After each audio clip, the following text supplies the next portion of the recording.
এদিন ১০ নম্বর লোকসভা বিজেপি প্রার্থী ডক্টর নির্মল সাহা জনসংযোগ প্রচার সারলেন। বহরমপুর মধুপুর বাজার সংলগ্ন এলাকা থেকে ওই প্রচার শুরু করে বিভিন্ন এলাকা ঘুরে বিষ্ণুপুর কালীবাড়ি মাতৃমন্দিরে পুজো দিলেন ও প্রার্থনা করলেন। প্রচার সেরে বিভিন্ন প্রশ্নের উত্তরও দিলেন তিনি। নমস্কার, আমি নির্মল সাহা। ঠিক আছে, ভোটের করতে আসি। এবারে ভোটে জিতিয়ে নরেন্দ্র মোদীকে ৫ সপ্তাহ করতে হবে। পশ্চিমবঙ্গটাকে পরিবর্তন করতে হবে। আর কোনো উপায় নেই। পরের প্রজন্মের জন্য আমাদের সুবিধা হয়েছে যে আমাদের নাম সব থেকে প্রথমে প্রকাশ হয়েছে, সুতরাং আমরা প্রথম দিন থেকে সুযোগ পেয়েছি এবং আমাদের ভোটটাও হয়েছে অনেক পরে। সুতরাং আমি একটা সুখী লোক যে আমি অনেক দিন প্রচারের সময় পেয়ে গেছি।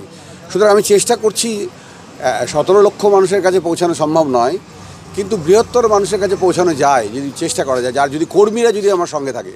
কারণ গোটা ব্যাপারটা হচ্ছে একটা কেন্দ্রীয় নেতৃত্বের সঙ্গে একটা কর্মীদের সম্মিলন, এবং আমি কর্মীদের কাছে সাড়া পাচ্ছি, কর্মীদের পাশে থাকলে কর্মীরা যেভাবে উৎসাহিত হচ্ছেন, এটা আমার কাছে অত্যন্ত উৎসাহজনক। এবং আমি কর্মীদের মুখে হাসি ফোটাতে চাই, এবং আমি চাই যে আমি এখানে লোকসভায় জয়ী হয়ে কর্মীদের সঙ্গে যেদিন ভোটের রেজাল্ট বেরোবে সেদিন সবাই একসঙ্গে এইভাবে আবার প্রসেশন করবো, আবার মানুষের কাছে ফিরে যাব।